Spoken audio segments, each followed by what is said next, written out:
ನಮಸ್ಕಾರ ವೀಕ್ಷಕರೇ, ನ್ಯಾಷನಲ್ ಟಿವಿಗೆ ಸ್ವಾಗತ. ನಾನು ಸ್ವಾತಿ ಸಾಲನ್.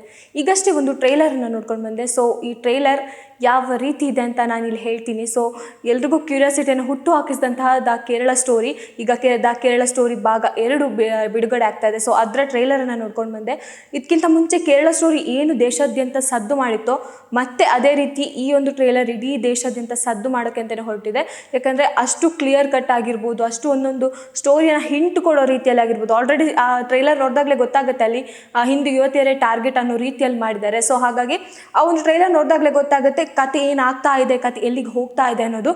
ಬಟ್ ನಾವು ಇಲ್ಲಿ ಏನು ಕ್ಯೂರಿಯಾಸಿಟಿ ಹುಟ್ಟಾಗುತ್ತೆ. ಯಾಕಂದರೆ ಯಾಕೆ ಈ ಥರ ಮಾಡ್ತಿದ್ದಾರೆ, ಯಾಕೆ ಈ ಒಂದು ಅಂದರೆ ಆ ಥರ ಒಂದು ಸ್ಟೋರಿಯನ್ನು ಹಿಡ್ಕೊಂಡು ಯಾಕೆ ಈ ಥರ ಸಿನಿಮಾವನ್ನು ಮಾಡ್ತಿದ್ದಾರೆ, ಅಥವಾ ಇಲ್ಲಿ ಏನೋ ಸ್ಟೋರಿ ಇರಬೇಕು, ಅಥವಾ ಆ ಯುವತಿಯರನ್ನೇ ಯಾಕೆ ಟಾರ್ಗೆಟ್ ಮಾಡ್ತಿದ್ದಾರೆ ಅನ್ನೋದು ನಾವು ಇದನ್ನು ಸಿನಿಮಾವನ್ನು ನೋಡಿದಾಗ ಗೊತ್ತಾಗುತ್ತೆ. ಬಟ್ ಟ್ರೈಲರ್ ನೋಡಿದಾಗ ಆಲ್ಮೋಸ್ಟ್ ಗೊತ್ತಾಗುತ್ತೆ. ಅಲ್ಲಿ ಕೋರ್ಟ್ ಕೇಸ್ಗಳಾಗಿರ್ಬೋದು, ಪೊಲೀಸ್ ಸ್ಟೇಷನಲ್ಲಿ ಆಗಿರ್ಬೋದು, ಅಥವಾ ಒಂದು ಹಿಂದೂ ಸಮುದಾಯ ಆಗಿರ್ಬೋದು ಅಲ್ಲಿ, ಅಥವಾ ಮುಸ್ಲಿಂ ಸಮುದಾಯಗಳಾಗಿರ್ಬೋದು ಅಲ್ಲಿ ಅವರ ಮಾತುಕತೆಗಳಾಗಿರ್ಬೋದು. ಅಲ್ಲಿ ಫಸ್ಟ್ಲಿ ಅವರು ಅಂದರೆ 3 ಜನ, ಈ ಕೇರಳ ಸ್ಟೋರಿಯಲ್ಲೂ 3 ಜನ ಹುಡುಗಿರಿದ್ರು, ಇದರಲ್ಲೂ 3 ಜನ ಹುಡುಗಿರಿದ್ದಾರೆ. ಸೊ ಆ 3 ಜನ ಹುಡುಗಿರಿಗೆ ಒಂದು ನಂಬಿಸಿ ಪ್ರೀತಿ ಮಾಡೋ ರೀತಿಯಲ್ಲಿ ಮಾಡೋದಾಗಿರ್ಬೋದು, ಅಥವಾ ಅವಳು ನಾನಿನ್ನು ಕನ್ವರ್ಟ್ ಆಗಲ್ಲ ಅನ್ನೋ ಒಂದು ಮಾತನ್ನು ಹೇಳ್ತಾರೆ. ಸೊ ಪರವಾಗಿಲ್ಲ, ನಾನು ಎಲ್ಲ ರಿಲೀಜನ್ನ ನಂಬ್ತೀನಿ ಅನ್ನೋ ಒಂದು ಮಾತನ್ನು ಹೇಳ್ತಾನೆ.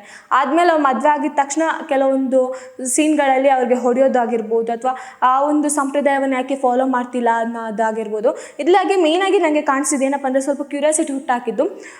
ಫಸ್ಟ್ಲಿ ಅವ್ನು ಹೇಳ್ತಾನೆ ಅಂದರೆ ನಾನು ಯಾವುದೇ ಇದನ್ನು ಮಾಡಲ್ಲ, ಅಥವಾ ಅವ್ರು ಲವ್ ಮಾಡಿದಾಗ ಹೇಳ್ತಾಳೆ ನನಗೆ ನಿನ್ನ ಧರ್ಮ ನಿನಗೆ, ನನಗೆ ನನ್ನ ಧರ್ಮ ನನಗೆ ಅನ್ನೋದು.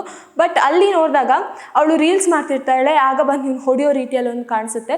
ಸೊ ಆವಾಗ ಅದಕ್ಕಿಂತ ಮುಂಚೆ ಹೇಳಿರೋ ಮಾತಿಗೆ ಮತ್ತೆ ಮದುವೆ ಆದಮೇಲೆ ಚೇಂಜ್ ಆಗಿರೋದು, ಅಥವಾ ಅವ್ರಿಗೆ ಚಿತ್ರಹಿಂಸೆ ಕೊಡೋದು, ಇದು ಯಾಕೆ ಆಗ್ತಿದೆ ಅನ್ನೋದು ಒಂದು ಸ್ಟೋರಿ ಬೇಸ್ ಆಗಿರುತ್ತೆ ಅನಿಸುತ್ತೆ. ಇನ್ನೊಂದು ರಿಯಲ್ ಬೇಸ್ಡ್ ಸ್ಟೋರಿ ಅಂತಲೂ ಹೇಳ್ತಾ ಇದ್ದಾರೆ. ಸೊ ಈ ರಿಯಲ್ ಬೇಸ್ಡ್ ಸ್ಟೋರಿಯಲ್ಲೂ ಕೂಡ ಅಷ್ಟೇ ಸಾಕಷ್ಟು ಟ್ವಿಸ್ಟ್ಗಳಿದೆ. ಆ ಪೊಲೀಸ್ ಸ್ಟೇಷನ್ ಸೀನ್ಗಳಾಗಿರ್ಬೋದು, ಅಥವಾ ಅಲ್ಲಿ ಕೂತ್ಕೊಂಡು ಮಾತಾಡೋ ಕೆಲವು ಮಾತುಗಳಾಗಿರ್ಬೋದು, ಆ ಒಂದು ಕನ್ವರ್ಸೇಷನ್ ಆಗುತ್ತೆ. ಒಂದು ಯುವಕ ಮತ್ತೊಂದು ಅಜ್ಜಿಯಲ್ಲಿ ಕನ್ವರ್ಸೇಷನ್ ಆಗುತ್ತೆ. ಸೊ ಅಲ್ಲಿ ಏನೋ ಒಂದು ಹಿಂಟ್ ಕೊಡೋ ರೀತಿಯಲ್ಲಿ ಆಗಿರ್ಬೋದು. ಸಾಕಷ್ಟು ವಿಚಿತ್ರ ಮತ್ತು ವಿಚಿತ್ರ ಘಟನೆಗಳು ಕೂಡ ಇಲ್ಲಿ ಕಾಣೋಕ್ಕೆ ಸಿಗುತ್ತೆ ಅಂತಲೇ ಹೇಳ್ಬೋದು. ಇನ್ನೊಂದು ಮೇಯ್ನಾಗಿ ಕಾಣಿಸಿದ್ದು ಏನಪ್ಪ ಅಂದರೆ ಬೀಫನ್ನು ತಿನ್ನಿಸೋದು. ಸೊ ಅವಳೆಷ್ಟು ಇದು ಮಾಡಿದ್ರು ನನ್ನ ಬೀಫ್ ಮಾಂಸವನ್ನು ತಿನ್ನಲ್ಲ ಆ ಥರ ಒಂದು ಮಾತಾಡ್ತಾಳೆ. ಬಟ್ ಅವಳನ್ನು ಅಷ್ಟು ಹಿಡಿದಿಟ್ಕೊಂಡು ತುಂಬ ಚಿತ್ರಹಿಂಸೆ ಕೊಟ್ಟು ಅದನ್ನು ತಿನ್ನಿಸೋದಾಗಿರ್ಬೋದು. ಈ ಥರ ಚಿತ್ರಹಿಂಸೆ ಕೊಟ್ಟು ಏನೊಂದು ಹಿಂದೂ ಯುವತಿಯನ್ನು ಚಿತ್ರಹಿಂಸೆ ಕೊಟ್ಟು ಅಲ್ಲಿ ಮಾಡ್ತಿದ್ದಾರೆ ಅನ್ನೋದಲ್ಲಿ ಪೋಟ್ರೆ ಆಗ್ತಾ ಹೋಗುತ್ತೆ. ಸೊ ಇದು ಇಡೀ ಚಿತ್ರ ಏನಾಗ್ತಿದೆ ಅಂದಮೇಲೆ ಟ್ರೈಲರಲ್ಲಿ ಇಡೀ ಚಿತ್ರ ಏನಾಗ್ಬೋದು ಅನ್ನೋದು ಸ್ವಲ್ಪ ಗೊತ್ತಾಗಿದೆ. ಬಟ್ ಅದು ಯಾಕೋಸ್ಕರ ಆ ಥರ ಮಾಡ್ತಿದ್ದಾರೆ, ಅಥವಾ ಫಸ್ಟಲ್ಲಿದ್ದ ಆ ಪ್ರೀತಿಗೋಸ್ಕರ ಅವ್ರು ಹೇಳಿದ್ದು ಸುಳ್ಳ, ಅಥವಾ ಪ್ರೀತಿ ಆದಮೇಲೆ ಮತ್ತೆ ಮದುವೆ ಆದಮೇಲೆ ಪ್ರೀತಿ ಹೋಗುತ್ತಾ, ಈ ಥರ ಸಾಕಷ್ಟು ವಿಷಯಗಳನ್ನು ನಾವು ಅಂದರೆ ಸಿನಿಮಾ ನೋಡಿದ ಮೇಲೆ ಗೊತ್ತಾಗುತ್ತೆ.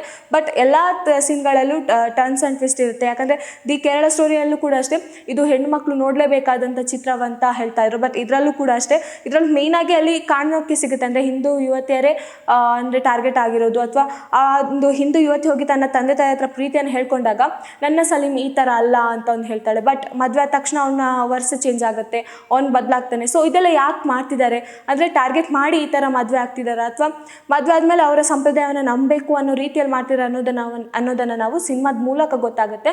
ಸೊ ಎಲ್ಲರಲ್ಲೂ ಕ್ಯೂರಿಯಾಸಿಟಿಯನ್ನು ಹುಟ್ಟಾಗಿದೆ ಈ ಒಂದು ಟ್ರೈಲರ್. ಸೊ ಸಿನಿಮಾ ರಿಲೀಸ್ ಆದ ತಕ್ಷಣ ನೋಡಬೇಕು ಯಾವ ರೀತಿಯಲ್ಲಿ ಅಂದರೆ ಅದು ಯಾವ ರೀತಿ ನಿಜವಾದ ಘಟನೆ ನಡೀತಾ ಇದೆ, ಅಲ್ಲಿ ಏನಾಗ್ತಾ ಇದೆ, ಅಥವಾ ಈ ವಿಚಿತ್ರ ಒಂದು ಚಿತ್ರಹಿಂಸೆ ಕೊಡೋ ರೀತಿ ಯಾಕೆ ಬರ್ತಿದೆ ಅನ್ನೋದನ್ನು ನಾವು ಸಿನಿಮಾ ರಿಲೀಸ್ ಆದ ತಕ್ಷಣ ಯಾಕೆ ಕಾದು ನೋಡಬೇಕಾಗುತ್ತೆ ಈ ಒಂದು ಚಿತ್ರಕ್ಕೆ. ಸೊ ಅಲ್ಲಿವರೆಗೂ ನೋಡ್ತಾ ಇರಿ ನ್ಯಾಷನಲ್ ಟಿವಿ. ಧನ್ಯವಾದಗಳು.